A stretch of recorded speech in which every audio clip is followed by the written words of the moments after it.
In the quiet hours of an ordinary Tuesday morning, the world as I knew it subtly shifted, as if tilting on an unseen axis.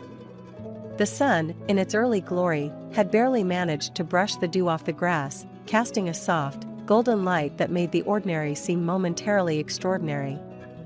It was against this backdrop of a new day dawning that an unassuming envelope slipped through the mail slot of my door, landing with a whisper on the tile floor of the foyer. At first glance, it seemed like nothing more than a relic of a bygone era, the kind of envelope one might mistakenly overlook amid a pile of bills and circulars, plain, unadorned, save for my name, Elaine, etched in a handwriting so painfully familiar that it momentarily stole my breath. It was Charles's handwriting, my late husband's, whose presence in our home lingered like a silent whisper in the corners of each room. The days following Charles's funeral had merged into a blur of condolences and empty cups of tea, marked distinctly by the conspicuous absence of our sons, Ethan and Oliver. Their refusal to attend their father's final farewell had planted a seed of confusion and sorrow deep within me, a sorrow compounded by the silent questions that hung in the air, unanswered. Charles had been a stern man, of few words, but fair actions, and his sudden passing had peeled back the layers of our family, revealing a rift I hadn't known was so profound. I hesitated before picking up the envelope, as if the act of touching it might somehow bridge the gap between the past and the present. Elaine, the handwriting beckoned, a call from beyond that I couldn't ignore. Clutching it, I retreated to the sanctuary of our study, a room still echoing with Charles's presence, where the scent of his aftershave lingered faintly among the books and papers. The letter inside was brief, its words heavy with a significance that seemed to weigh my hands down as I read. My dearest Elaine, if you are reading this, it means I am no longer here to keep the secret that I've guarded for so long. It is imperative that you discover the truth on your own, without our sons finding out. Go to 42 Pemberton Lane, to the old bookshop that harbors so many of our cherished memories. Seek out the copy of Great Expectations with the golden spine. Inside, you will find a key. Use it to unlock the safe hidden behind the shelf. There, the truth awaits you. Forgive me for the secrets I've kept. With love always, Charles. Frozen, I reread the letter, each word etching itself into my memory. The reality of my situation, widowed, estranged from my sons, clutching a letter from beyond the grave, felt like a narrative disconnected from my own. Yet, there it was, tangible in its urgency, its mystery. Why now, Charles? What truth? I murmured to the empty room, half expecting an answer from the shadows. With a resolve fortified by necessity and a heart heavy with trepidation, I knew what my next steps must be. Yet, as I prepared to delve into the mystery Charles had left behind, a part of me remained anchored in the past, in the memories of whispered conversations and laughter that once filled our home. Mom, are you okay? Ethan's voice, unexpected and concerned, broke through my reverie as he entered the room. His appearance, so like his father's, momentarily took me aback. Yes, I just found something from your dad, I replied, hastily folding the letter and tucking it away from view. The weight of the secret I was about to uncover pressed down on me, a silent promise to the man I had loved and the family we had built. What did Dad say? Ethan asked, stepping closer, a frown creasing his brow. It's something I need to figure out on my own, I said, mustering a smile that felt as fragile as glass. But I promise, once I know more, you and Oliver will be the first to hear. Ethan nodded, though his eyes clouded with unanswered questions. Okay, Mom. Just make sure you take care of yourself, all right? As he left, I was struck by the enormity of the task ahead. Charles's last request was not just a journey to uncover a hidden truth, but a path that might lead to healing the rifts within our family. With the letter as my guide, I stepped into the light of the day, determined to face whatever lay ahead, for the sake of our past and the hope of a future reunited. The journey to 42 Pemberton Lane was a journey back in time. As the modern storefronts gave way to cobblestone streets and the quaint facades of yesteryear, I felt the weight of the present slowly lift, replaced by the anticipatory tingle of stepping into a past preserved in amber. The old bookshop, nestled between a forgotten haberdashery and a tea shop that seemed to whisper tales of a bygone era, stood as a defiant testament to the enduring power of stories. Its windows, framed by peeling paint, offered a glimpse into a world untarnished by the digital age, where each book was a doorway to another life, another time. Pushing open the door, the familiar chime of the bell greeted me like an old friend. The scent of aged paper and worn leather enveloped me, a comforting embrace that eased the knot of apprehension in my stomach. The interior was a labyrinth of towering shelves, each groaning under the weight of countless stories. Sunlight filtered through the dusty air, casting a soft, ethereal glow that seemed to dance across the spines of the books. "I haven't seen you around here in a while, Elaine," came a voice, warm and tinged with a note of surprise. I turned to find Mr. Penrose, the proprietor, emerging from the shadows of the back room. His hair, once peppered with black, now leaned more towards salt, yet his eyes still sparkled with the same keen intelligence and gentle humor. "It's been too long, Mr. Penrose," I replied, my voice a blend of nostalgia and sadness. "Charles, he left me something to find here." "Ah, Charles," he sighed, his expression softening. "A man of great taste and profound secrets, it seems. How can I assist you in this quest of yours?"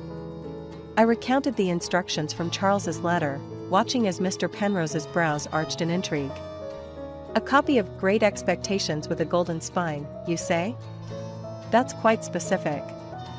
Follow me, let's see if we can uncover this mystery together." We navigated the maze of shelves, each turn revealing new wonders and forgotten tales. The bookshop felt alive, a silent guardian of the past, its heartbeat the soft rustle of pages turning in the hands of unseen readers. "Here we are," Mr. Penrose announced, stopping before a section bathed in the golden light of the afternoon sun. "Dickens, a master of human nature and unexpected fortunes. It seems fitting, doesn't it?" My fingers trembled as they traced the bindings, the titles blurring before my eyes until they caught on the glint of gold. Great Expectations, its spine shimmering like a beacon. Pulling it from the shelf, a small, ornate key fell into my hand, its cool metal a stark contrast to the warmth of the leather. "Ah, so the legend is true," Mr. Penrose murmured, peering over my shoulder. "Charles always was a man of depth and layers. What do you suppose this key unlocks?" "A safe, hidden behind this very shelf," I whispered, feeling as though the room had hushed to listen. He said, "The truth awaits me there." Together, we shifted the shelf, revealing a small, inconspicuous safe nestled in the wall. My heart raced as I inserted the key, the click of the lock echoing like a gunshot in the silence. The door swung open, revealing not riches or scandal, but stacks of papers, photographs, and letters in a hand not my husband's. "Good heavens," Mr. Penrose exclaimed, his voice a mix of astonishment and respect. "What have you found, Elaine?" "Answers," I said, my voice barely above a whisper. "Answers and more questions." We spent the next hour sifting through the documents, each piece of the puzzle revealing a story so unexpected, so profound, that it seemed to rewrite the history of my family. Charles had kept a secret, yes, but one born of love and loss, of decisions made in the shadows of tragedy. Charles did this for us, I mused aloud, the realization dawning like the first light of dawn. He wanted to protect us, to spare us the pain of the truth. Sometimes the hardest secrets to keep are the ones we hold out of love, Mr. Penrose said, his voice soft. "What will you do now, Elaine?" "I need to bring my sons home," I declared, a newfound determination stealing my resolve. "They deserve to know the truth, no matter how painful it may be. It's time to heal the rifts that have kept us apart." As I left the bookshop, the sun casting long shadows behind me, I carried not just the revelations of the past, but the hope of reconciliation. The journey ahead would be fraught with challenges, but armed with the truth, I was ready to face them, to rebuild the bridges that secrets had eroded. The time capsule bookshop had offered me more than just a key, it had offered me a path back to my family. The revelation of the hidden safe behind the bookshelf in the old bookshop marked the beginning of a journey I never anticipated. With the ornate key in hand, a symbol of a truth long concealed, I felt as though I was about to lift the veil on a part of Charles's life, and by extension, our family's life, that had remained shrouded in mystery. The air in the bookshop seemed to thicken with anticipation, as if the very walls were holding their breath. As the safe door creaked open, I half expected to find something sinister lurking within its metal confines. Instead, I was met with an array of documents, photographs, and letters, each piece a thread in the intricate tapestry of our family's hidden narrative. "Look at this," I murmured, my voice a mixture of awe and disbelief as I carefully extracted a photograph. It depicted Charles, much younger, but unmistakably him, cradling 2 infants in his arms. Beside him stood a woman and a man, their smiles wide and genuine, but their faces were unfamiliar. Mr. Penrose, who had insisted on staying by my side, leaned in closer. "That's Thomas and Sarah," he said, his voice laced with a hint of sadness. "Charles's brother and his wife. Lovely people, they were." I turned to him, questions swirling in my mind. "You knew?" He nodded, his expression somber. "I did. Charles confided in me, years ago. Thomas and Sarah's death was a tragedy that hit him hard. He took in their boys, your boys, as his own. He wanted to protect them, to give them a life free of the shadow of that loss." I sifted through more documents, finding birth certificates that confirmed Mr. Penrose's words. Ethan and Oliver's names were there, but paired with a surname I had never known to be theirs. A letter, written in Charles's steady hand, lay beneath the certificates, its contents a confession and a plea. "My dearest Elaine," it began, "if you are reading this, then the time has come for the truth to surface. I have loved Ethan and Oliver as my own from the moment they came into our lives, a love no different than if they were of our blood. But the truth of their parentage is not mine to conceal, nor is it a burden they should carry without understanding. I have made many decisions in my life, but keeping this from you, from them, is the one I regret most deeply. Please forgive me. And please, help them understand." The weight of his words settled heavily upon me, a mix of sorrow for the secret he carried and a burgeoning resolve to honor his last wish.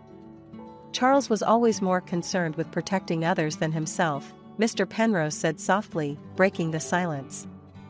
"He bore this secret to keep the peace, to keep you all together." I looked up from the letter, my resolve hardening. "And now it's my turn to keep us together, to bridge the gap this secret has created." Mr. Penrose placed a comforting hand on my shoulder. "It won't be easy, Elaine.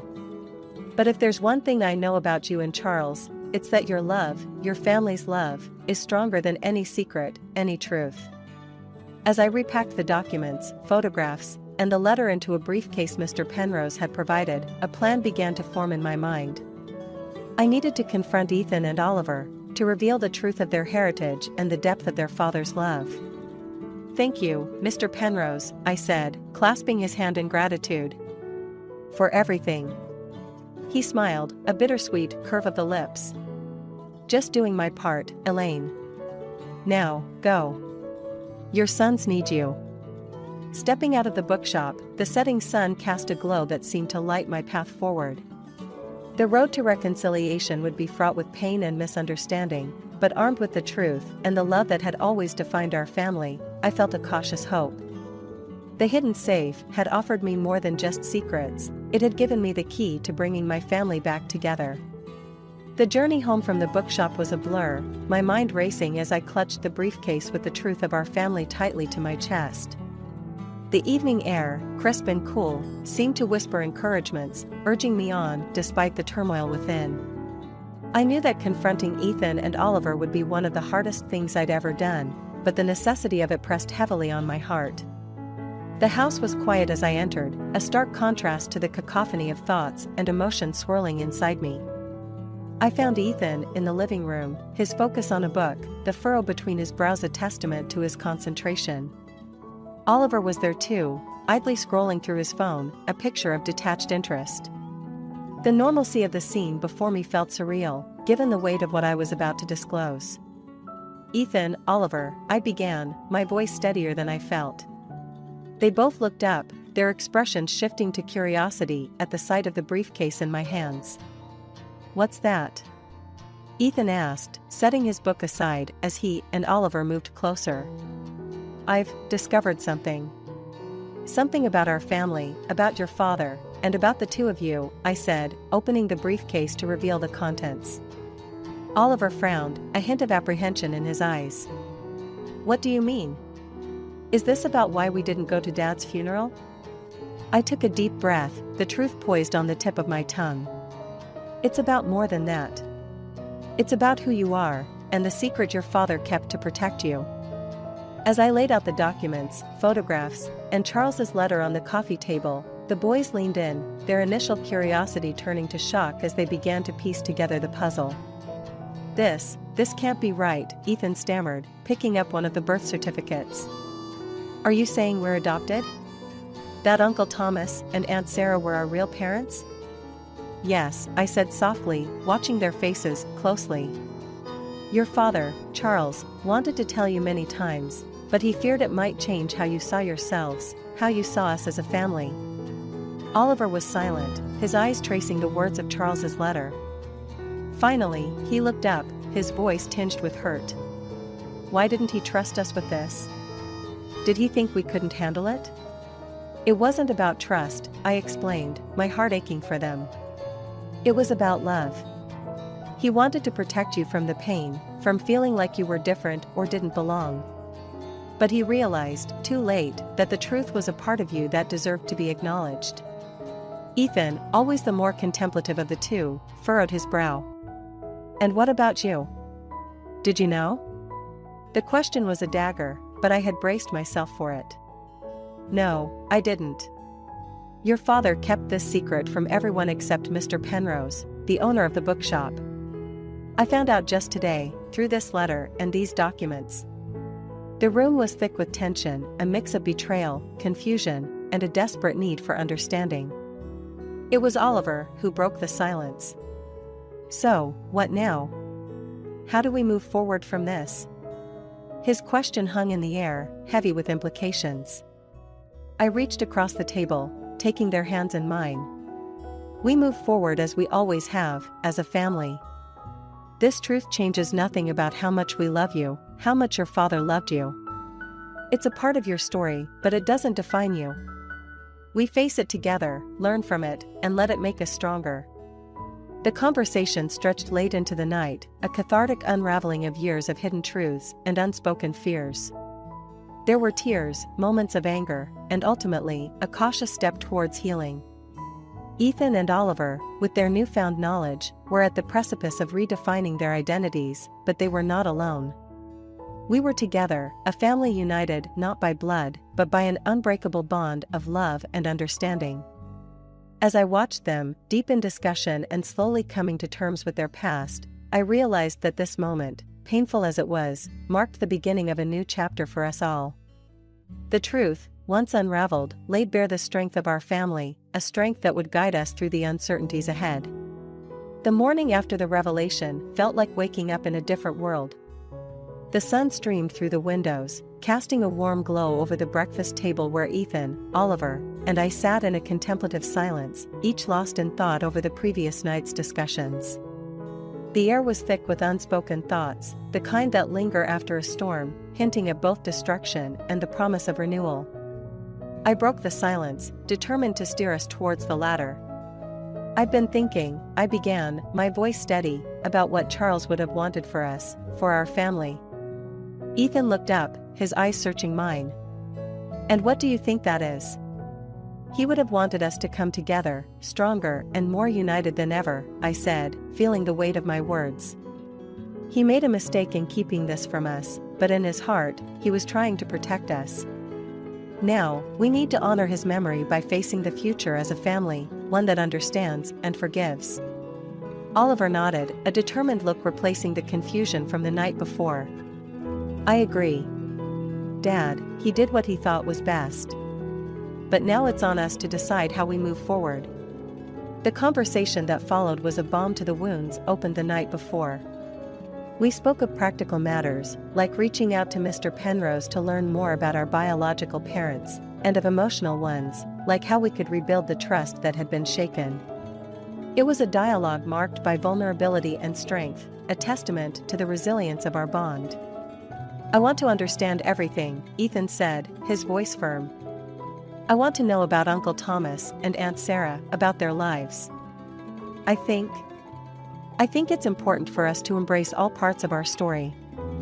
"I do too," Oliver chimed in, his usual reserve giving way to a rare openness. "But I also want us to remember that we're still the same family. This doesn't change how we feel about each other, or about Dad." Their words filled me with hope, a sense that despite the upheaval, we could emerge from this stronger.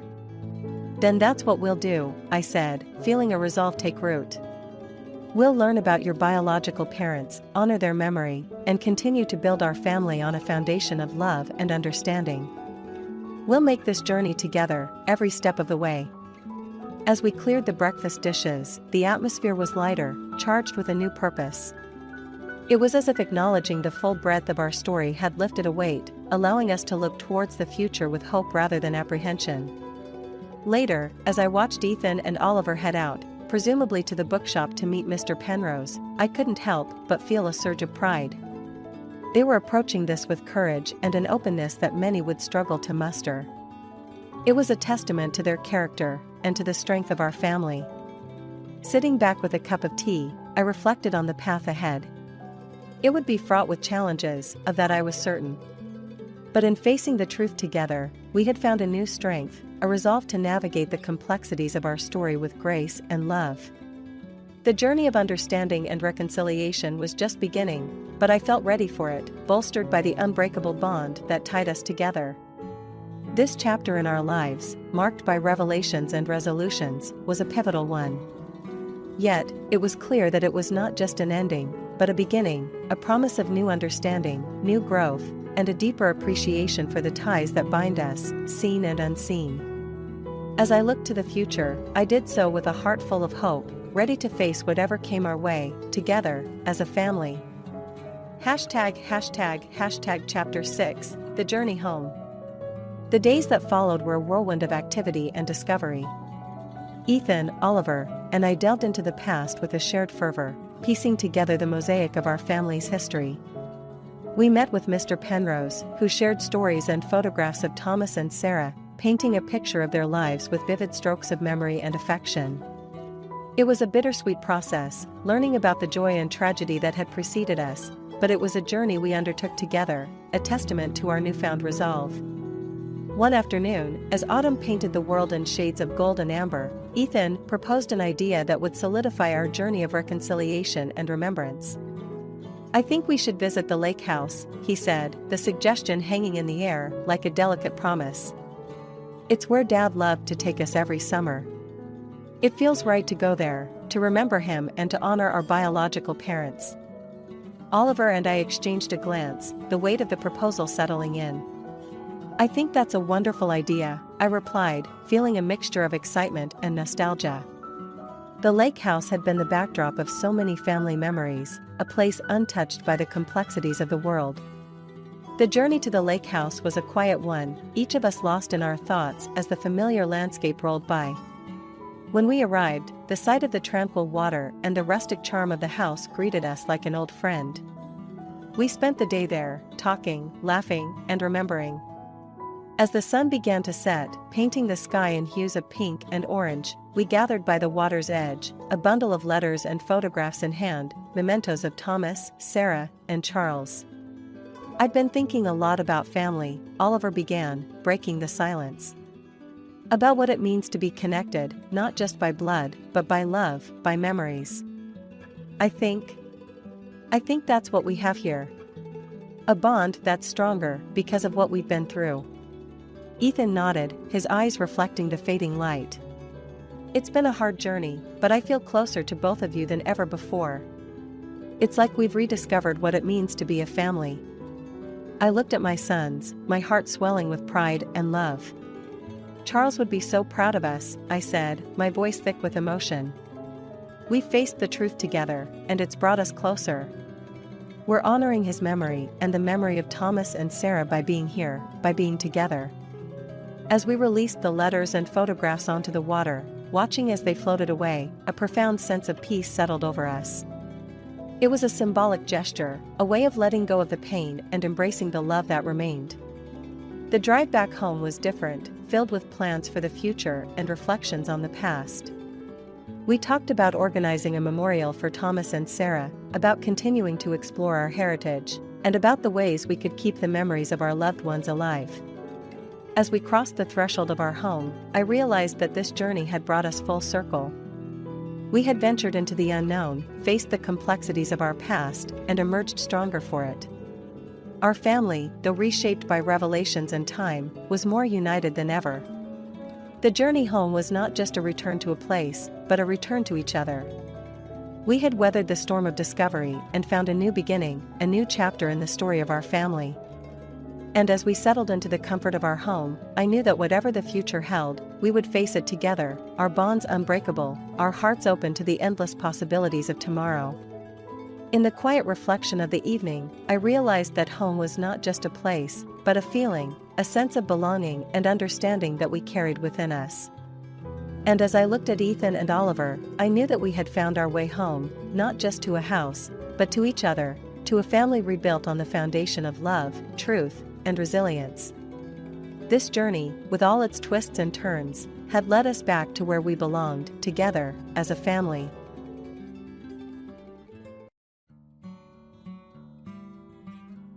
As the first light of dawn painted the sky in soft hues of pink and orange, I lay awake, watching the gentle rise and fall of Mark's chest as he slept. Our modest one-bedroom apartment, once a haven of love and dreams, now felt like a cage of pretenses and unspoken truths. Today was the day that had loomed over us like a dark cloud for months. Today, Mark would divorce me. The room was silent except for the soft hum of the city waking up outside our window. I could hear the distant sounds of cars and the occasional early bird, their noises a stark contrast to the quiet storm brewing within the confines of our home. Today's the day, isn't it? Mark's groggy voice broke the silence as he stirred awake, his eyes meeting mine with a complexity of emotions I couldn't decipher. Yes, I replied, my voice steady despite the turmoil inside. Today's the day. The past few years with Mark had been a roller coaster of highs and lows. When we first met, I was fresh out of college, full of ideals and dreams. Mark, with his ambitions and drive, seemed like the perfect counterpart to my spirited independence.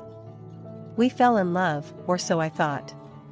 I always believed it wasn't just about love, it's about securing our future, Mark said one evening, as we discussed our plans over a modest dinner. His words echoed in my mind, a painful reminder of the divergence in our paths. But isn't love part of that security? I had countered, trying to find a common ground. For some, maybe. But I've seen too much to believe that love is enough, he replied, his gaze distant, as if he were speaking from a place of deep-seated fears and convictions. That conversation was the first crack in the idyllic image I had painted of our life together. Over time, Mark's obsession with wealth and status grew, overshadowing the simple joys we once shared. Our Sunday morning walks, the pancakes I'd make, the laughter that filled our apartment, all faded into the background as Mark's gaze fixed on a horizon I couldn't see. His pursuit of wealth became all-consuming when he began to view our marriage not as a partnership of equals, but as a stepping stone to a future he had meticulously planned. A future, as it turned out, that no longer included me. The woman I've met, she's the daughter of one of the wealthiest men in the city. This is the opportunity I've been waiting for, Lena. I've secured my future, he declared one evening, his words slicing through the remnants of our shared dreams like a knife. And what about our future?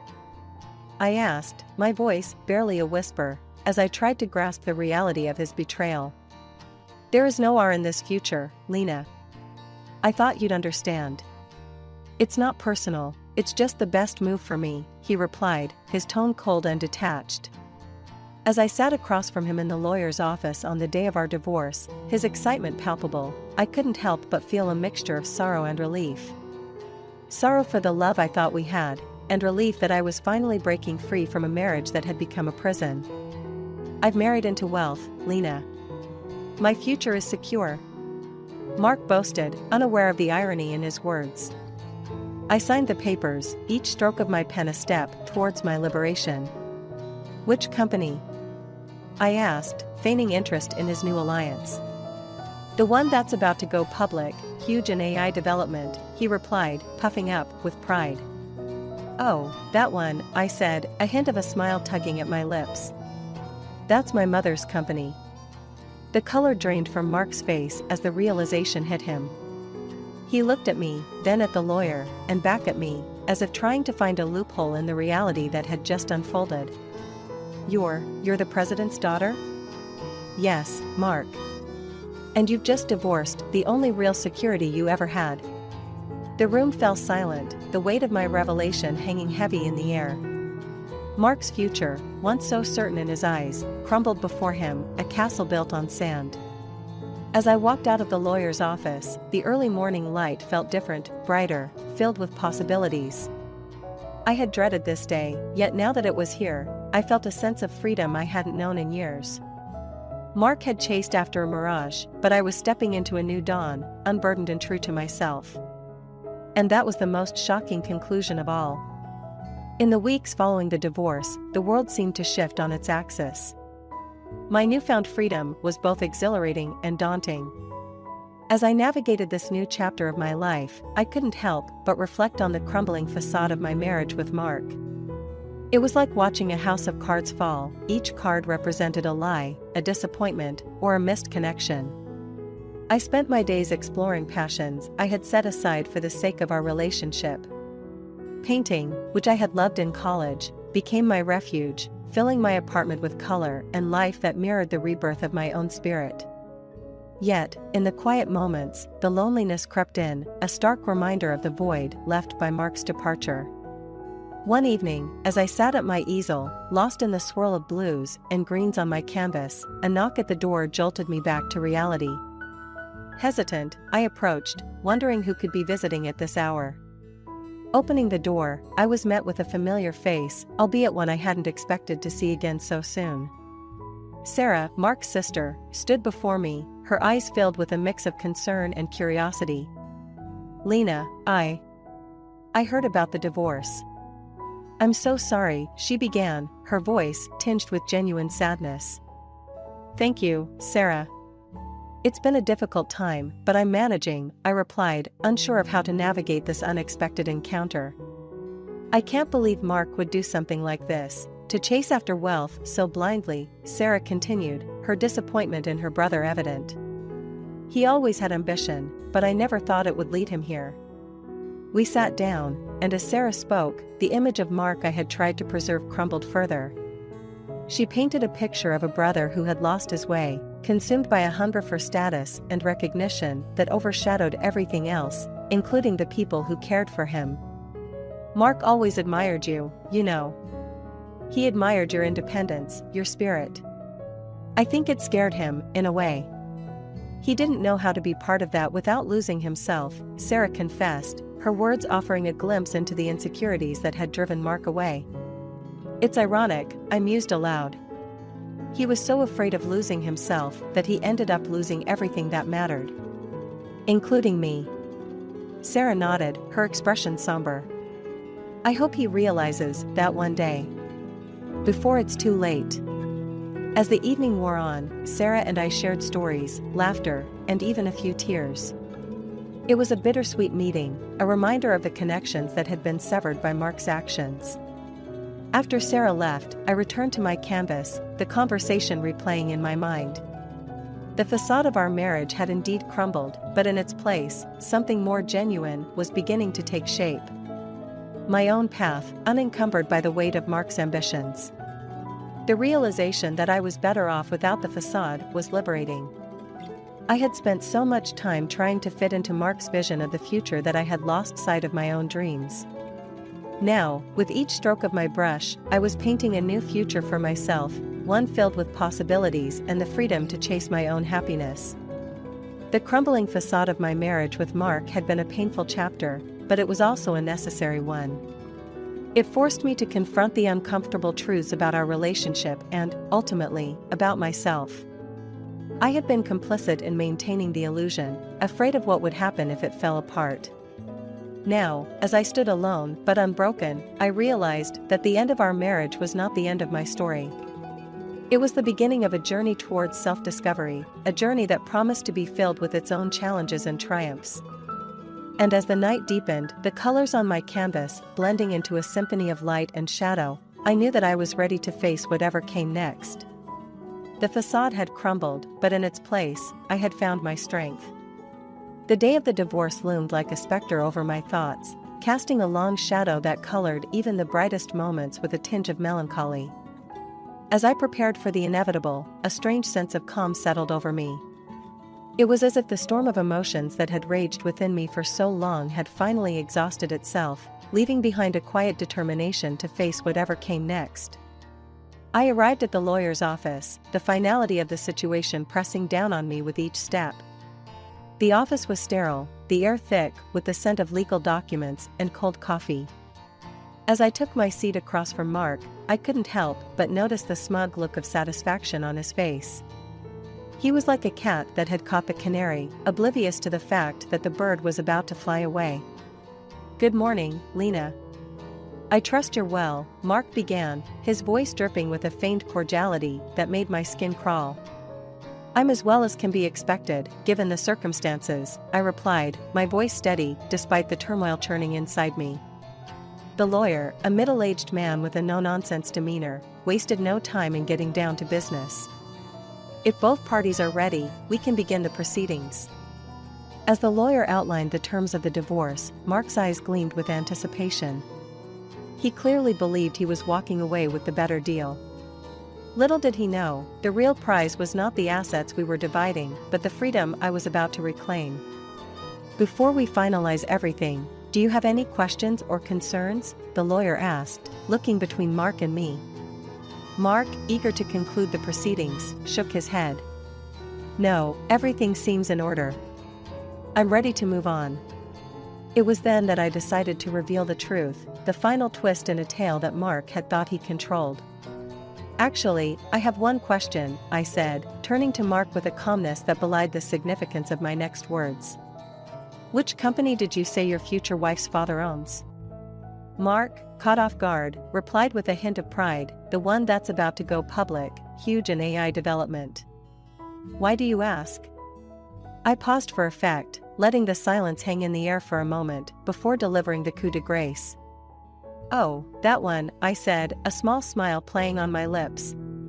"That's my mother's company." The impact of my words was immediate. Mark's face drained of color, his eyes darting from me to the lawyer and back again, as if searching for a sign that this was some kind of joke. But there was no humor in the room, only the dawning realization of the magnitude of his mistake. You're the president's daughter?" Mark stammered, his composure crumbling. "Yes," I confirmed, signing the last of the documents. "And you've just divorced me?" The lawyer, sensing the sudden shift in dynamics, cleared his throat uncomfortably. "If there's no further business, I'll proceed with filing the paperwork." Mark's reaction was a mix of panic and disbelief. He babbled incoherently about misunderstandings and second chances, but it was too late. The documents were signed, the marriage was over, and with it, his dreams of a secure future built on the fortunes of others.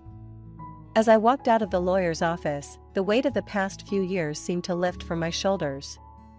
I had entered that room a woman shackled by the expectations and manipulations of a man who had valued wealth over love.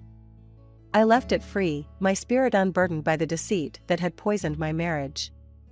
The day of truth, as I would come to call it, was not just about revealing my family's wealth or exposing Mark's shallow ambitions. It was about reclaiming my identity, about standing in my truth and recognizing my own worth. It was a declaration that I was no longer willing to be a pawn in someone else's game, a reminder that real power comes not from the wealth one accumulates but from the integrity and strength of one's character. And as I stepped into the sunlight, the future stretched out before me, filled with endless possibilities. I was ready to embark on a new journey, one where I would no longer hide who I was or what I valued. The day of truth had set me free, and I was eager to see where this newfound freedom would lead me.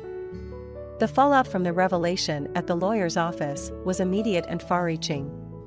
Mark's desperate attempts to reconcile were met with a firm resolve on my part. I had closed that chapter of my life and was not about to reopen it, no matter the promises or apologies that came pouring in. The news of our divorce and the circumstances surrounding it spread like wildfire among our social circles. Mark, who had prided himself on his strategic marriage into wealth, became the subject of gossip and ridicule. His carefully constructed facade of a savvy social climber had crumbled, leaving him exposed and vulnerable.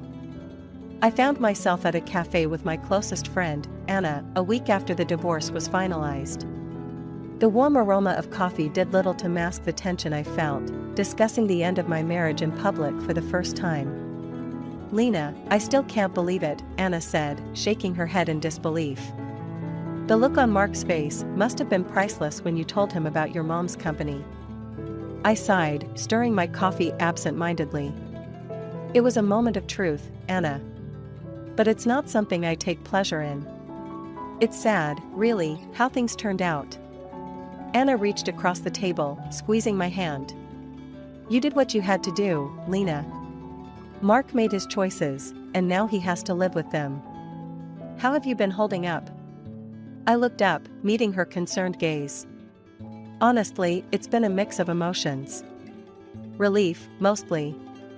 But there's also this underlying sadness for what could have been if things were different."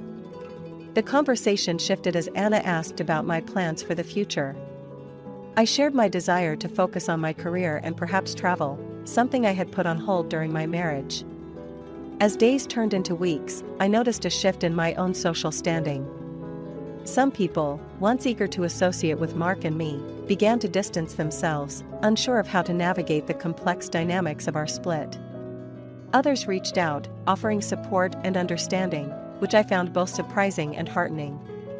Mark, on the other hand, struggled to regain his footing.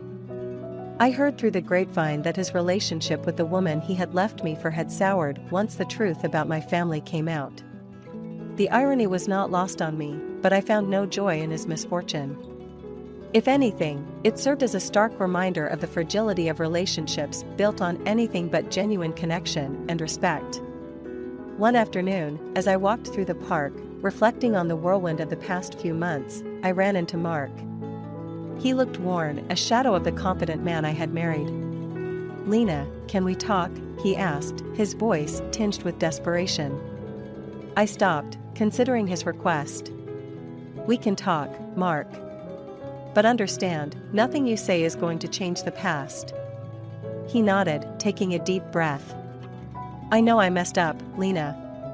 I was blinded by ambition, by the idea of a life I thought I wanted. But losing you, it's made me realize how wrong I was." I listened as Mark spoke, his words a mixture of apology and reflection. It was clear that the fallout from our divorce had been a wake-up call for him, a lesson learned in the hardest way possible. "Mark, I appreciate your apology," I said after a moment. "But I've moved on. I hope you can too, and find happiness in a way that's true to who you are." As we parted ways, I felt a sense of closure. The fallout from our divorce had been painful, a period of upheaval and change. But it had also been transformative, forcing both Mark and me to confront the realities of our choices and the people we had become. For me, the fallout was not just about the end of my marriage, but the beginning of a new chapter in my life, one where I was free to pursue my dreams and build a future on my own terms.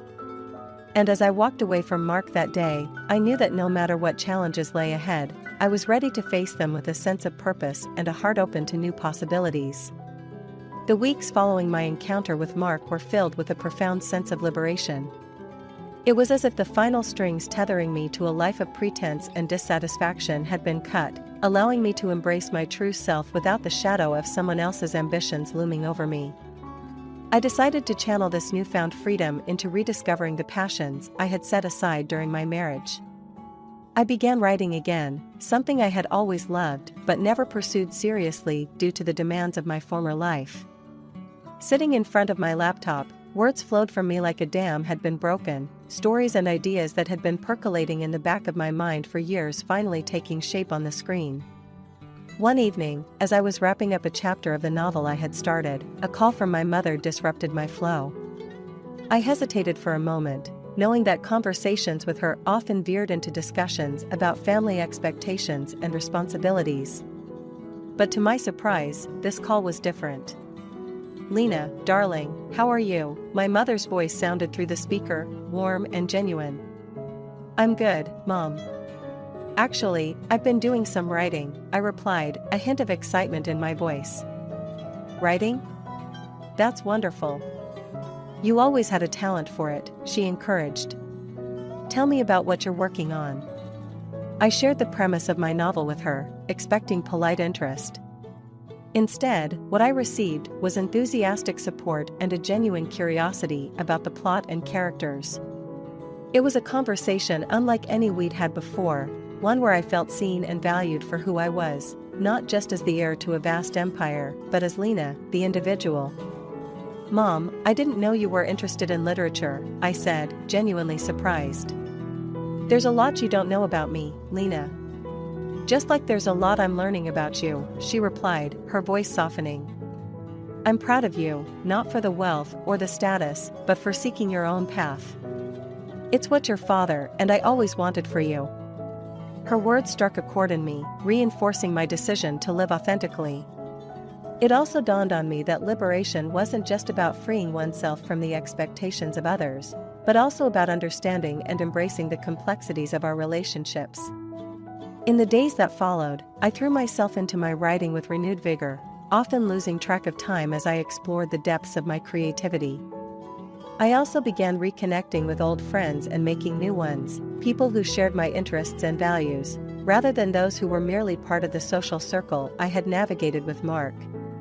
One afternoon, while having lunch with a new friend, Jasmine, whom I had met at a writer's workshop, the topic of my recent divorce and the journey I had embarked on came up.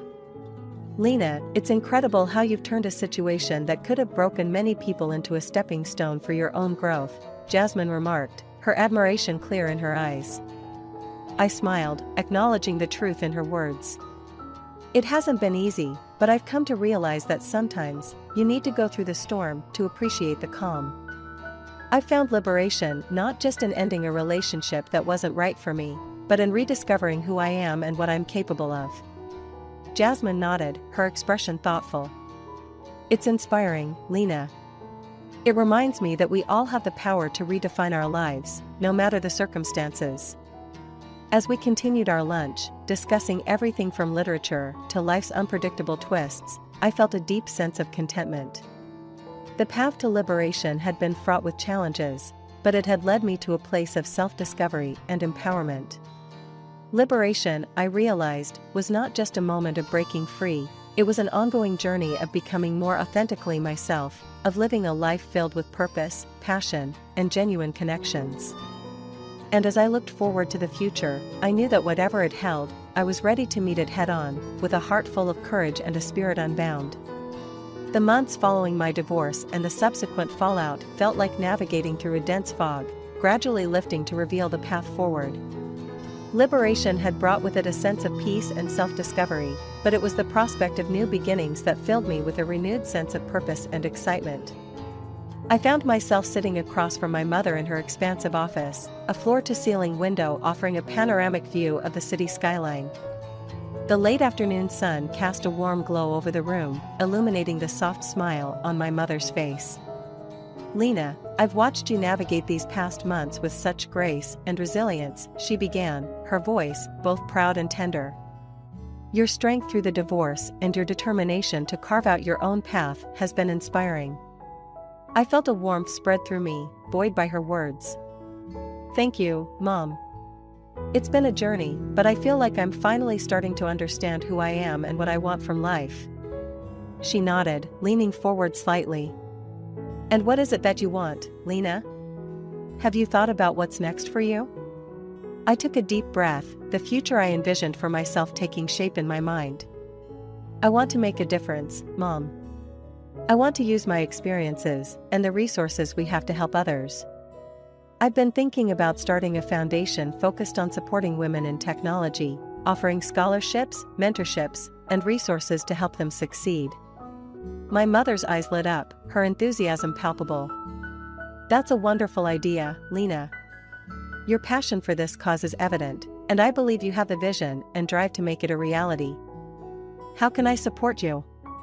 Our conversation evolved into a brainstorming session, ideas bouncing back and forth as we outlined the foundation's mission and the steps needed to bring it to life. It was a moment of connection, not just as mother and daughter, but as two women passionate about making a positive impact in the world. The days that followed were a whirlwind of activity. Meetings with lawyers and financial advisors to set up the foundation, conversations with leaders in the tech industry to garner support, and late nights spent drafting plans and proposals. It was hard work, but every moment felt infused with purpose and potential. One evening, as I sat at my desk surrounded by papers and notes, I received a call from Anna. "Lena, how are you? I've been hearing bits and pieces about your new project, and I'm dying to know more." I smiled, grateful for the interruption and the chance to share my excitement with my friend. "It's really happening, Anna. The foundation is coming together, and I truly believe we can make a difference.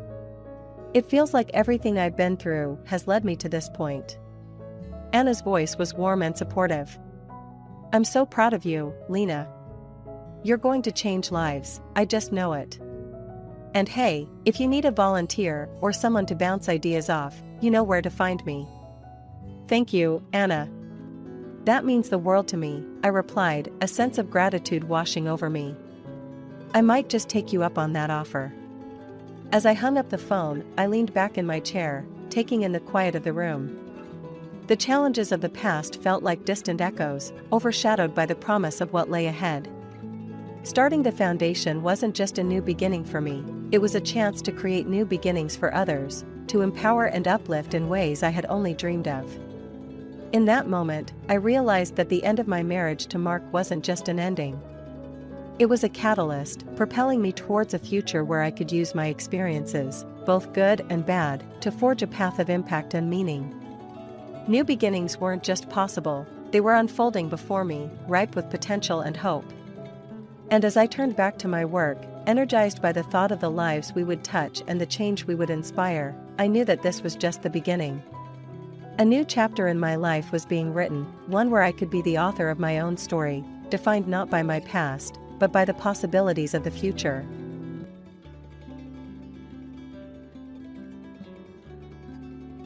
Life, as I knew it, changed the day I met Daniel. It was a whirlwind, an unexpected storm of emotions that swept me off my feet. I, Emily, had always considered myself level-headed, especially when it came to matters of the heart. But Daniel, with his easy smile and a heart as vast as the ocean, made all my reservations vanish like mist under the morning sun. I remember walking into that quaint little coffee shop downtown, the one with the mismatched chairs and the strong aroma of freshly brewed coffee. It was a Tuesday, mundane in every aspect, until my eyes found him. He was sitting by the window, lost in a book, with the late afternoon sun casting a golden halo around him. Our eyes met, and in that split second, something shifted within me. "Is this seat taken?" I asked, gesturing to the chair opposite him. My voice sounded steadier than I felt. He looked up, his gaze piercing yet warm, and shook his head. "Not at all. Please, join me." That was the beginning of everything. We talked for hours, about everything and nothing. Daniel was an enigma, a blend of old-world charm and modern sensibility. He was passionate about his work in environmental law, fighting tirelessly for the underdog, and his eyes sparkled whenever he talked about his dreams of making the world a better place. Sophia came into the picture much later, but in those early days, it was just Daniel and me against the world. We moved from friends to something more with the kind of ease that scared me. I had never fallen so hard, so fast. "I never believed in love at first sight," Daniel confessed one evening as we walked along the riverbank, the city lights reflecting off the water like a myriad of fallen stars. I laughed, my hand finding his. "Neither did I. Yet, here we are." "Here we are," he echoed, pulling me closer. His voice was a whisper against my hair. "I can't imagine my life without you in it." Those words, so simple yet profound, sealed my fate. I fell for him, completely and irrevocably.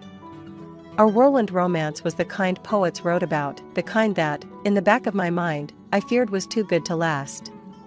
But as all whirlwinds do, ours settled. We found comfort in the routine of domestic life, our love a steady flame rather than a blazing inferno. Sophia entered our lives around this time, her flair for the dramatic a stark contrast to our quiet existence. But little did I know, the real storm was yet to come.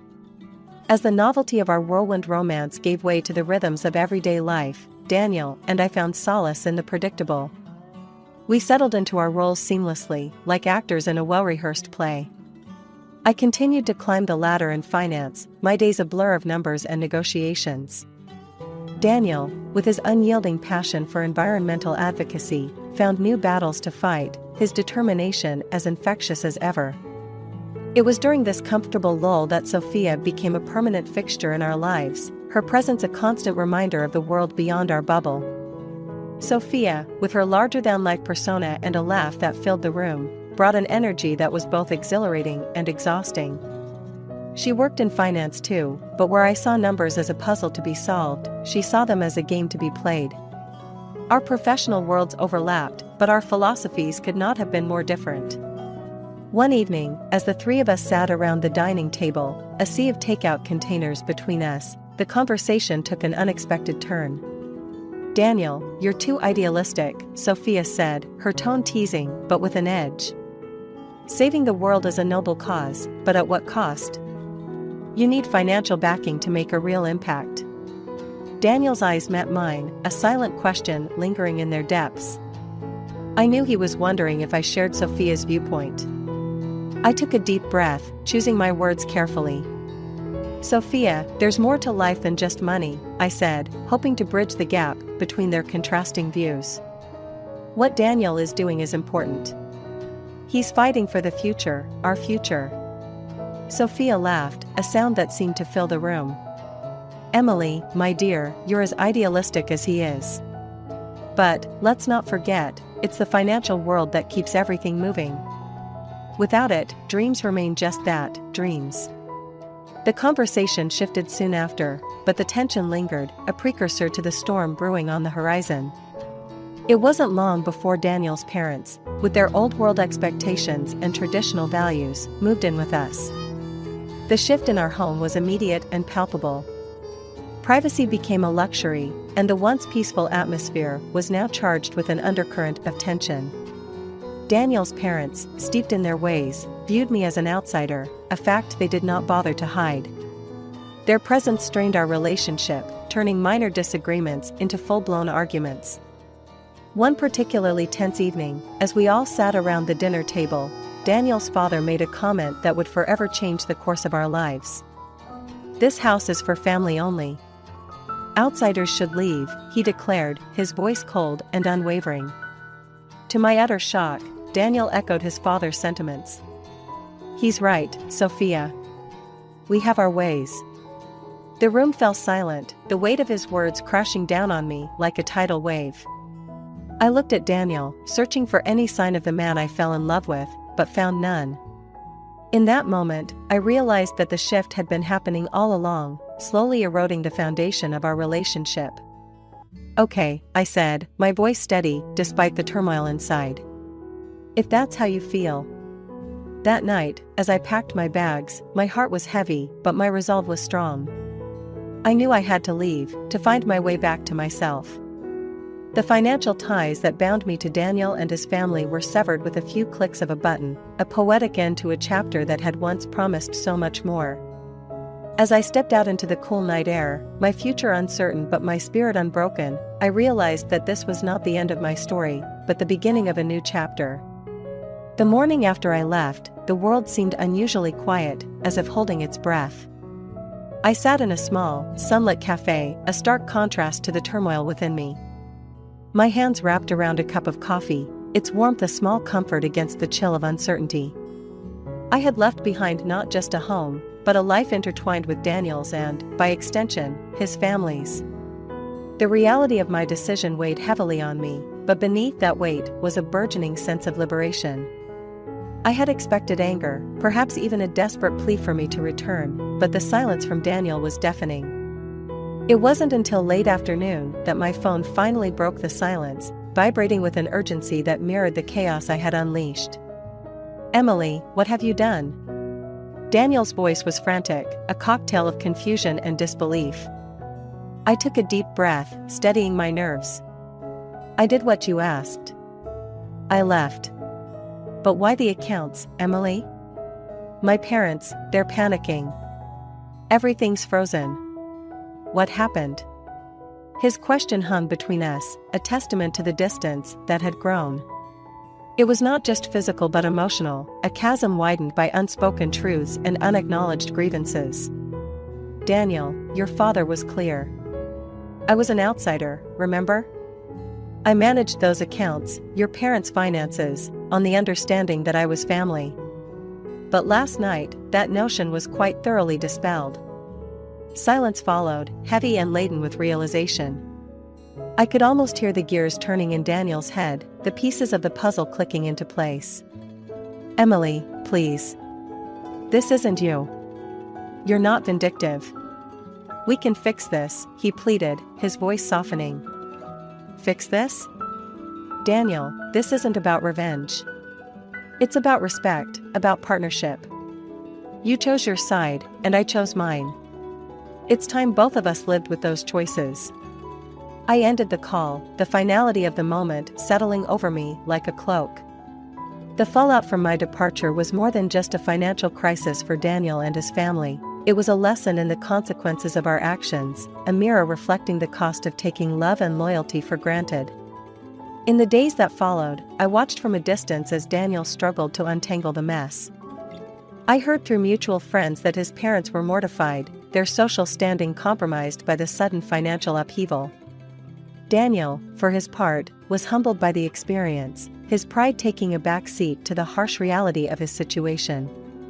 It wasn't long before he reached out again, this time not with panic but with a quiet resignation. "Emily, I'm sorry. Truly. I see now what I couldn't then. You were more family than anyone, and I was a fool." His apology, sincere and unadorned, was a balm to the wounds of betrayal. Yet, as much as I wanted to, I couldn't simply step back into the role I had vacated. Too much had changed, not just between Daniel and me, but within myself. "Thank you, Daniel. Your apology means more than you know. But I can't come back. Not now, maybe not ever. I hope you understand." "I do," he said, and I believed him. The fallout from that fateful dinner had set us both on new paths that, while separate, were shaped by the lessons learned from our shared past. As I hung up the phone, I realized that the fallout wasn't just about the end of a relationship, it was about the beginning of something new, a chance to rebuild and rediscover, not just for me, but for Daniel as well. In the weeks that followed, the rhythm of my new life began to take shape. I immersed myself in work, taking on new challenges that demanded all my focus. Yet, in the quiet moments, my thoughts would drift back to Daniel, to the life we had shared, and to the abruptness with which it had all come apart. It was during one of these reflective moments, sitting in the tranquility of a park bathed in the golden hues of the setting sun, that the realization began to dawn on me. It wasn't merely the fallout from our financial entanglement or the sharp words that had been exchanged. It was the understanding that, for so long, I had allowed my identity to be intertwined with Daniel's, with his family's expectations, and with a role that I had unconsciously accepted. I had been an integral part of a narrative that wasn't entirely mine, playing a part without questioning whether it was the role I truly wanted. As I watched families and couples around me, each absorbed in their own worlds, a conversation I had overheard earlier that day came to mind. Two friends were discussing the end of a relationship, and one said something that struck a chord within me. "Sometimes, love isn't about holding on. It's about letting go and finding the strength to start anew." The words echoed in my mind, mingling with my own tumultuous thoughts. It was then that an elderly woman, who had been sitting on a nearby bench feeding the birds, turned to me and said, "You look like you're carrying the weight of the world, dear. Want to talk about it?" Her voice, gentle and laced with years of wisdom, was unexpectedly comforting. I found myself opening up to her, sharing the broad strokes of my story, the love lost, and the lessons learned. "You've been given a rare gift," she said after I finished, her eyes reflecting a mix of empathy and resolve. "The gift of a second chance. It's terrifying, but it's also a chance to rediscover who you are, beyond anyone's expectations." Her words, simple yet profound, helped the realization to fully take root within me. I had been focusing on what I had lost, on the pain of betrayal and the upheaval that followed. But what if this was not just an ending, but also a beginning? "Thank you," I said, my voice thick with emotion. "I think I've been looking at this all wrong. It's not just about moving on from Daniel, but moving towards something else, something that's truly mine." The woman smiled, a gesture that seemed to encompass understanding, encouragement, and a shared sense of human resilience. "Exactly, dear. It's your story now. Make it one worth telling." As I left the park that day, the weight I had been carrying felt lighter. The path ahead was still uncertain, and the wounds were far from healed, but the realization had brought with it a newfound sense of clarity. It was time to step out of the shadow of my past and into the light of a future that was mine to shape. In the days that followed, I began to make deliberate choices about how I wanted to live my life, about the values I wanted to uphold, and the dreams I wished to pursue. The realization that I was no longer bound by a narrative that wasn't mine was both liberating and daunting. But I was ready to embrace it, ready to discover who Emily was when she wasn't someone's partner or adversary. The journey was just beginning, but for the first time in a long time, I felt a sense of excitement about the unknown. The realization had set me free, and I was eager to see where this newfound freedom would lead. The concept of a new beginning is both exhilarating and daunting. For me, it meant leaving behind the familiar, even if it was fraught with discord, and stepping into the unknown with nothing but a belief in myself and the desire for a life that reflected who I truly was. This chapter of my life began with the decision to move to a new city, a place where the remnants of my past life with Daniel wouldn't shadow every street corner and coffee shop. It was a fresh canvas, an opportunity to redefine myself on my own terms. My first day in the new city dawned bright and clear, a symbolic start to my new beginning. As I unpacked boxes in my new apartment, a space I had chosen for its light and the promise of a view that I could lose myself in, my phone rang. It was Sophia, my best friend and confidant through the tumultuous end of my marriage. "Emily, how's the first day in your new kingdom?" Sophia's voice was like a warm hug, full of excitement and support. "It's overwhelming, but in a good way. It feels right, Sophia. Like I'm finally where I'm supposed to be," I replied, looking around at the half-unpacked boxes that surrounded me. "That's because you are. Just remember, Em, this is your chance to rediscover the passions you put on hold. You're not just starting over, you're starting better," she encouraged, her words bolstering my resolve. Our conversation was a reminder of the support system I had, a network of friends who believed in me even when I struggled to believe in myself. Sophia's words stayed with me as I ventured out to explore my new neighborhood. The city was alive with possibilities, each street and alley whispering secrets and stories I was eager to discover. A few days later, as I sat in a local cafe that quickly became my go-to spot for morning coffee, I struck up a conversation with the person next to me. He was an artist, his sketchbook filled with the vibrant life of the city as seen through his eyes. We talked about creativity, about the courage it takes to follow one's passion, and about the city that we both were learning to call home. It's not easy, starting over. But there's something beautiful about it, too. You get to decide who you want to be, without anyone else's expectations weighing you down, he said, his pencil pausing over the page. You're right. I'm finding pieces of myself I had forgotten, rediscovering what it means to be me. It's scary, but it's also incredibly freeing, I admitted, feeling a kinship with this stranger who understood the journey I was on. That conversation in the cafe was a turning point, a moment that solidified my resolve to embrace this new beginning with open arms. It wasn't just about moving to a new city or escaping the shadows of my past. It was about giving myself permission to dream again, to explore the facets of my identity that I had neglected. As the weeks turned into months, I found myself more settled, more at peace than I had been in years. I took up painting, something I had always wanted to try but never had the courage to pursue. I explored my new city with the curiosity of a traveler, each day offering new sights, sounds, and experiences. I met people who, like me, were on their own journeys of discovery and growth. One evening, as I sat on my balcony watching the sunset paint the sky in hues of gold and pink, I realized how far I had come. The new beginning I had embarked on was no longer just about geographical change or escaping a painful past. It was about growth, about learning to live authentically and passionately. It was about building a life that was not defined by others, but crafted by my own desires and dreams. The journey was far from over, but for the first time I felt truly excited about the path ahead. The new beginning was not just a chapter in my life, it was the start of a whole new story, one where I was the author, and the possibilities were endless. Months had woven themselves into the fabric of my new life, each thread a testament to the journey I had embarked upon, a journey of rediscovery, resilience, and renewal. It was during one of those serene evenings, as I sat in my now familiar apartment surrounded by canvases that bore witness to my evolving passion for painting, that the full magnitude of my transformation struck me. The room was bathed in the soft glow of sunset, casting shadows that danced along with my thoughts.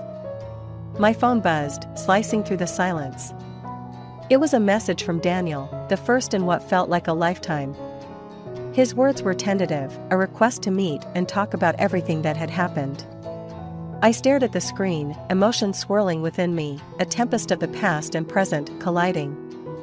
I took a deep breath and decided to respond later. For now, I needed this moment of reflection, to acknowledge the path I had traveled and the person I had become.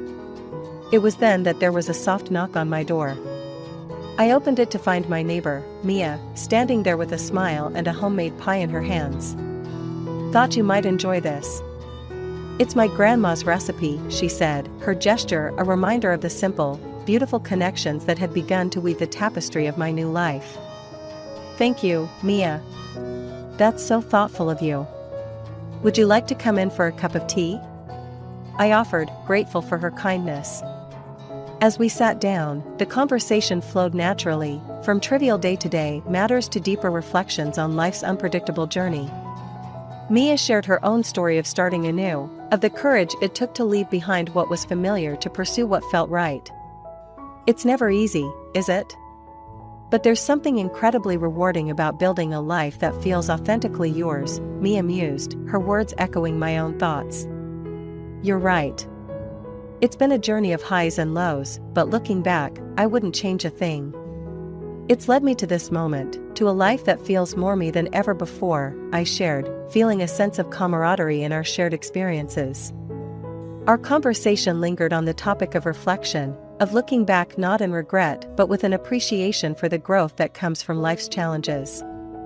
Mia's presence, her story, was a reminder of the beauty in shared human experiences, in the resilience that binds us.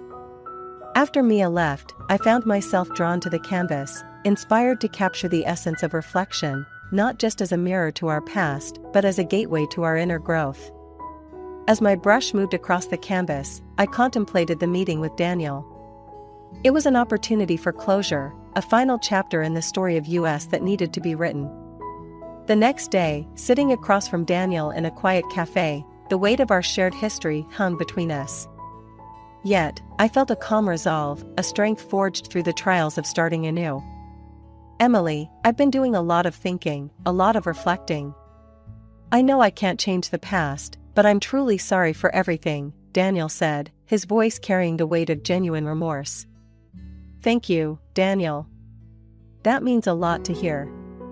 I've been reflecting too, and while it was painful, it led me to where I am today, to a place of growth and self-discovery.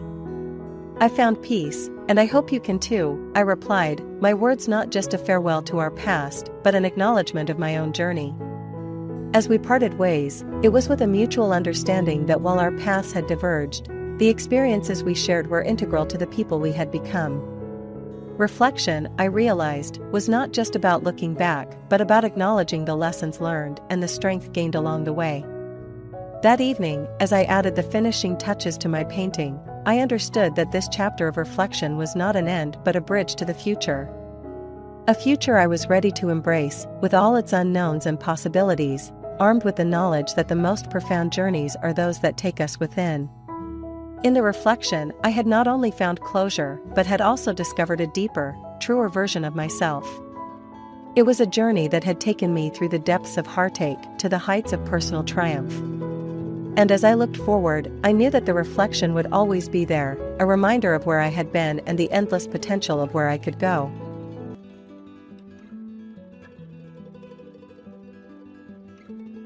The intimate embrace of the local coffee shop, where the scent of roasted beans mingled effortlessly with the soft cadence of indie music, I found myself amidst friends, eager to divulge a slice of my life that still felt surreal. The mood was light, the ambience cozy, a stark contrast to the chaos that had recently unfolded in my own living space. So, imagine this, I began, my voice a beacon in the quiet hum of the coffee shop, drawing my friends closer into my orbit. There I was, in the new apartment, surrounded by a sea of boxes. It was as if I had accidentally wandered into a cardboard jungle, each box a beast waiting to be tamed. My friends, always a supportive audience, offered sympathetic nods, their eyes reflecting the shared understanding of moving woes. Then, out of nowhere, I continued, my phone breaks the silence, a message from Dave lighting up the screen. "Jess, did a big package arrive today? I sent something for Patricia and Eliza to our place." My confusion must have been palpable, even to the inanimate phone. I mimicked my baffled expression, drawing a round of chuckles from the table. "Since when did we sign up to be a storage facility?" I texted back, half joking, half serious. The table erupted in laughter, the absurdity not lost on them. Dave's reply came swift, a hint of mystery in his words. "It's a surprise. We're helping them out for a bit. Can you stash it somewhere?" My recount of the dialogue had my friends leaning in, the plot thickening with each word. Helping them out? With a surprise? I muttered to myself, eyeing the fortress of boxes already claiming every corner of the living room. Where would I even begin to stash more? I could see the curiosity in my friends' eyes, their intrigue mirroring my own from that day. Feeling a mix of annoyance and curiosity, I called Dave. "Honey, what's this all about? Our apartment is already bursting at the seams. And what's with Patricia and Eliza sending stuff here?" The room fell silent, everyone hanging on the unfolding conversation. Dave's laughter filled my ear, a sound that usually preceded some kind of mischief. "Just trust me, Jess. It's all going to make sense soon. Can you do me a favor and just check outside?" I paused for effect, my friend's expressions a mix of confusion and anticipation. Reluctantly, I pulled back the curtain, half expecting to see nothing more than the usual cityscape. But there, to my utter disbelief, was a moving truck. And there, waving from the front seat with the biggest grins you could imagine, were Patricia and Eliza. The reveal drew gasps and exclamations from around the table, the story taking a turn none had expected. Their arrival was the unforeseen parcel, the beginning of a chapter in my life I never saw coming. And as I stood there, phone still pressed to my ear, listening to Dave's chuckles on the other end, I realized that our lives were about to change in the most unexpected ways. My narrative came to a close, leaving a trail of laughter and warmth in its wake. The story of the unforeseen parcel had not only entertained but had also reminded us of the unpredictable nature of life and the surprises it holds, hidden within the mundane. The revelation that Patricia and Eliza were not just sending parcels, but were themselves the parcels in transit to our next-door residence set a whirlwind of emotions in motion. As the initial shock subsided, a sense of curiosity and anticipation took its place. My friends, now fully engrossed in the tale, leaned in closer, their coffees forgotten. The day after the big reveal, I started, the memory vivid in my mind. I woke up to the sound of moving trucks and the sight of Patricia and Eliza, embarking on their new adventure right next door. I painted the scene with my words, capturing the bustling energy of the morning, the air filled with the sound of boxes being shuffled and furniture being moved.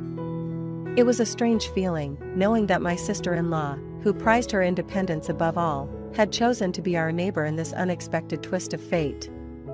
The room was silent, save for the soft background music, as my friends hung on to every word. Curiosity getting the better of me, I decided to pay them a visit. "Jess, come in. Look at this mess," Patricia greeted me, a hint of excitement underlining her exhaustion. I shared the dialogue with a smile, recalling the warmth of the welcome, despite the chaos. The apartment was a mirror image of ours, yet seeing it filled with their belongings gave it an entirely different character. Boxes labeled "Kitchen," "Eliza's room," and "Miscellaneous" were stacked in every corner, creating a labyrinth of cardboard. The detail drew chuckles from my friends, the imagery all too familiar. "So, what's the plan?" I asked, navigating through the maze of boxes to join them in what would eventually be the living room. The conversation flowed naturally, the question on everyone's minds now voiced. Patricia, ever the visionary, launched into an explanation. "We're here temporarily, just until the yurt on our new plot of land is ready." Dave's idea, can you believe it? He thought it would be good for us to be close, especially with everything going on. I could see my friend's expressions shift from amusement to interest, the story taking on new layers. "A yurt?" I echoed, the concept so foreign yet intriguing. "Yes, a yurt. It's going to be an adventure, but in the meantime, we get to be neighbors. And we're planning on making the most of it," Eliza chimed in, her youthful enthusiasm infectious. Their optimism and excitement were palpable, even in recollection. The conversation turned to plans for the shared spaces between our apartments. "We should start a small garden," Patricia suggested, her eyes alight with the prospect of bringing a piece of their future yurt life into our urban setting. The idea of a communal garden sparked a sense of community and togetherness, not just among us, but within the narrative I shared. As I left their apartment, the weight of the unexpected shift in our lives began to settle. Patricia and Eliza, once distant relatives, were now neighbors, woven into the daily fabric of our lives. The chapter closed on a note of reflection, the unexpected neighbors bringing with them a promise of change, growth, and the joy of newfound closeness. My friends, now fully captivated, eagerly awaited the next chapter, their imaginations alight with visions of community gardens and yurt dreams taking root in the heart of the city. As the novelty of having Patricia and Eliza as neighbors began to settle into a comfortable routine, their yurt dream became a focal point of our conversations. The coffee shop, with its ambient warmth and the gentle strumming of a guitar in the background, provided the perfect backdrop for this unfolding chapter. "The yurt dream," I began, my voice tinged with a mix of admiration and curiosity, wasn't just a whimsical idea. For Patricia and Eliza, it was a deeply rooted desire for a simpler, more connected way of life. My friends, now fully invested in the narrative, listened intently, their imaginations painting pictures of what was to come. One evening, over a shared meal that had become a regular occurrence between our apartments, Patricia laid out the blueprints on the dining table. "This is it," she said, her finger tracing the circular design of the yurt. "Our future home." The mention of blueprints brought a tangible element to the dream, drawing everyone closer to the vision. "But why a yurt?" I remember asking, the concept still somewhat foreign to me. Patricia's response was heartfelt, her passion for the project shining through. "It's about simplicity and sustainability," she explained. "A yurt offers us a chance to live closer to nature, to minimize our impact, and to foster a sense of community. It's not just a house, it's a lifestyle." Her words painted a vivid picture of the life they aspired to, one that resonated with a part of me that longed for simplicity amidst the urban chaos. Eliza, with the enthusiasm of youth, chimed in, "And we can design it however we want. It's going to have a skylight right at the top, so we can watch the stars at night." The room was silent, save for our collective breaths, as we envisioned the beauty of a starlit sky viewed through the lens of a yurt skylight. Their excitement was infectious, and as they spoke, I found myself drawn into the dream. "So, when do you start building?"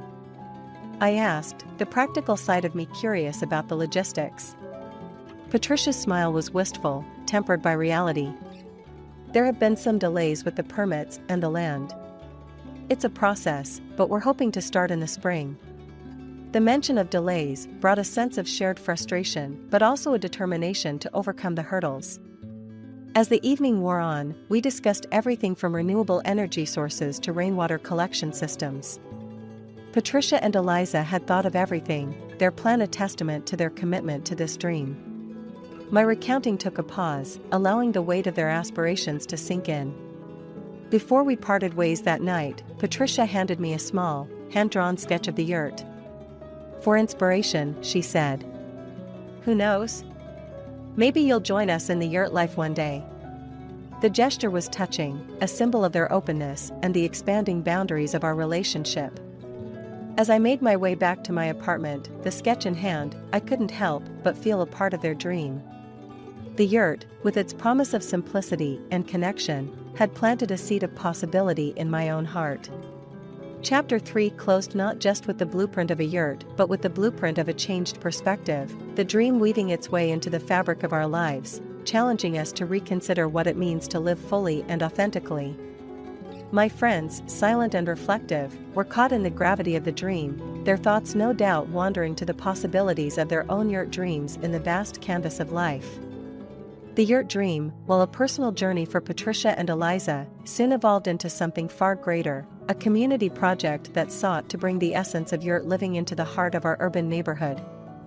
As the story unfolded in the cozy confines of the coffee shop, with the aroma of freshly brewed coffee mingling with the scent of pastries, I delved into the next chapter, my friends hanging on every word. "The community project," I began, the excitement in my voice mirroring the enthusiasm that had gripped our little corner of the city, was Patricia and Eliza's brainchild, a way to share the principles of sustainable living with everyone. Interest sparked in my friends' eyes, their imaginations already painting vivid pictures of the transformation about to take place. "It all started one sunny afternoon," I continued, "when Patricia knocked on my door, a bundle of papers in her hand and a fire in her eyes. "Jess, we've got an idea," she announced, spreading the papers across my kitchen table. "We're going to start a community garden." The idea of a community garden in our concrete jungle was both novel and exciting, a green oasis in the midst of urban sprawl. "A community garden?" I echoed, my curiosity piqued. "Yes, but not just any garden," Eliza piped in, her youthful enthusiasm contagious. "We want it to be a space where everyone can come together, learn about sustainable living, and grow their own food." Their vision was clear, and their passion was infectious, drawing me in further. "And we're thinking of hosting workshops, too," Patricia added. "Everything from building birdhouses to composting. We want to create a space that's not only about growing food but also about growing as a community." The scope of the project was ambitious, but with Patricia and Eliza at the helm, it felt entirely achievable. "How can I help?" I found myself asking, the idea of contributing to something so meaningful, stirring a sense of purpose within me. Patricia's response was immediate, her smile broad. "We were hoping you'd say that. We need all the help we can get to turn this dream into reality." The planning sessions that followed were a whirlwind of activity, our small team growing as neighbors caught wind of the project and offered their skills, time, and enthusiasm. The garden's design took shape, incorporating raised beds for vegetables, a herb spiral, and even a small greenhouse. One evening, as we pored over the latest version of the garden layout, Dave chimed in, "You know, this is turning out to be something really special. I've never seen the community come together like this before." His words captured the essence of what the project had become, a catalyst for community engagement and a testament to what could be achieved when people came together for a common cause. As the launch day approached, the excitement was palpable. Banners were raised, tools were gathered, and seeds were sown, both literally and metaphorically. The day of the garden's inauguration was a celebration of community spirit, with neighbors of all ages coming together to plant the first seeds of what would become not just a garden, but a communal living room, open to all. Standing there, amidst the laughter and the shared labor, I realized that this garden was a reflection of the yurt dream, a space where simplicity, sustainability, and community intersected. Chapter 4 closed on a note of hopeful anticipation, the community project not just a chapter in our story, but a seed for future stories to grow from. My friends, inspired and moved, could hardly wait to see how this seed would blossom in the chapters to come, their own sense of community spirit kindled by the tale of a garden that grew from a dream. The community garden, now a burgeoning testament to our collective efforts, had become the heart of the neighborhood, pulsing with life and the spirit of collaboration.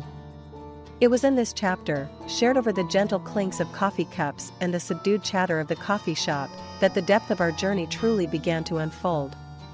The spirit of collaboration, I began, my voice infused with a mixture of pride and wonder, didn't just cultivate a garden, it cultivated a community. As the garden grew, so did our relationships, transforming strangers into neighbors and neighbors into friends. My friends leaned in, their interest piqued by the unfolding narrative of unity and shared purpose. One afternoon, as I was tending to the tomatoes, Mr. Henderson, the retired school teacher from the end of the street, ambled over. "You know, Jessica," he said, leaning on his cane, "I've lived here for 30 years, and I've never seen anything like this." The mention of Mr. Henderson, a well-respected figure in our neighborhood, underscored the wide-reaching impact of our project. "It's pretty amazing, isn't it?" I replied, wiping the sweat from my brow. "More than that, dear. It's transformative. I've got a box of old gardening tools in my shed, would they be of use to you?" His offer was generous, reflective of the newfound sense of community the garden had inspired. Our conversation highlighted the cascading effect of goodwill the garden had initiated, a sentiment echoed by many who visited. As the garden flourished, so too did the array of community-led workshops. One Saturday, under the shade of an old oak tree, Patricia and Eliza hosted a workshop on sustainable living practices. The turnout was remarkable, with faces young and old eager to learn and share. The workshop, a blend of education and community bonding, became a cornerstone of our collective experience. "Why is sustainability important?" a young boy asked, his hand shooting up amidst the crowd. Patricia knelt down to his level, her eyes sparkling with enthusiasm. "Because it helps us take care of our planet. It teaches us to use less, waste less, and live in harmony with nature." Her explanation, simple yet profound, resonated with the audience, a shared nod of agreement rippling through the crowd. The workshops became a regular feature, each session drawing more participants than the last. From composting to rainwater harvesting, the topics varied, but the message was the same, a commitment to a more sustainable, connected way of life. Our gatherings, once centered around the tangible aspects of gardening, had evolved into forums for learning and growth, a space where community members felt empowered to contribute their knowledge and skills. One day, as we sat planning the next workshop, Dave, ever the pragmatist, raised a question. "How do we keep this going? How do we ensure that the spirit of this garden, this community, lives on?" His question, though laced with practicality, sparked a deeper reflection on the legacy of our endeavors. Patricia leaned forward, her gaze sweeping over the plans sprawled across the table. "We document it. We share our story, our successes, and our challenges. We make this garden a model for others, not just in our city, but everywhere." Her response, visionary in its scope, captured the essence of what we had created, a blueprint for community-driven change, rooted in the principles of sustainability and collaboration. As the chapter of the spirit of collaboration drew to a close, the garden stood as a living testament to what could be achieved when individuals come together for a common purpose. It was no longer just about growing food, it was about growing a community, one that thrived on the principles of sharing, learning, and mutual support. The narrative, enriched by the characters and their contributions, left my friends inspired and reflective, contemplating the power of collaboration in their own lives and communities. The story of our garden, a microcosm of the wider world, had woven a tapestry of hope, resilience, and the enduring spirit of human connection. As the seasons changed, so did our little urban oasis, blossoming into a vibrant community hub that had, in many ways, redefined our neighborhood's identity. This chapter, shared among the comforting familiarity of our favorite coffee shop, with the soft melody of an acoustic guitar providing a gentle soundtrack, was about reflection, celebration, and looking forward.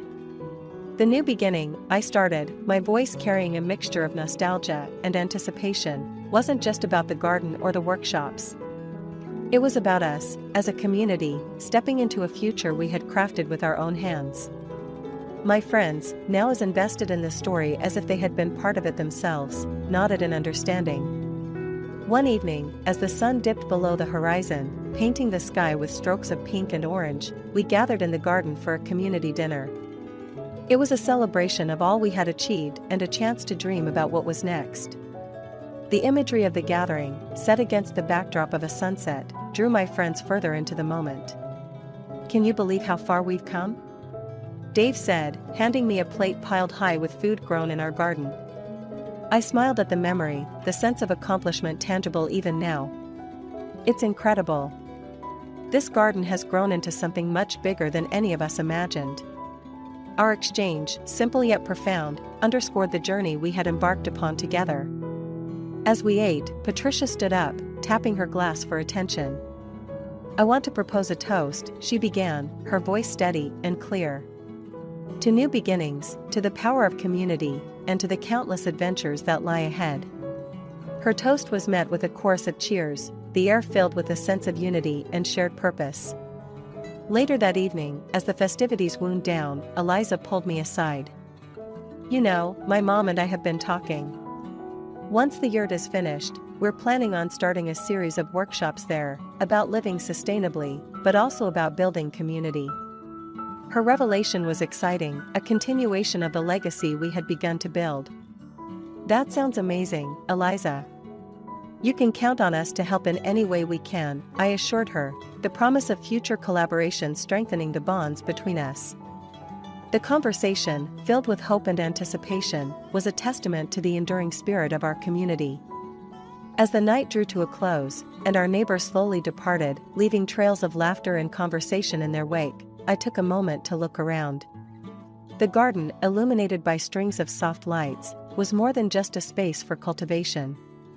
It was a symbol of our collective resilience, creativity, and determination. The reflection was a moment of quiet amidst the celebration, a chance to take stock of the journey and the transformations it had wrought. The new beginning was not an end, but a launching pad for future endeavors, for dreams yet to be realized, and for a community forever changed by the simple act of coming together. As I concluded the chapter, the story resonating in the quiet of the coffee shop, my friends sat in thoughtful silence. The narrative had transcended the bounds of our little gathering, touching on universal themes of change, growth, and the endless possibilities that arise when individuals unite with a common vision. The garden, our community project, had planted seeds of change that would grow for years to come, a living legacy of what can be achieved when we dare to dream, collaborate, and embark on new beginnings.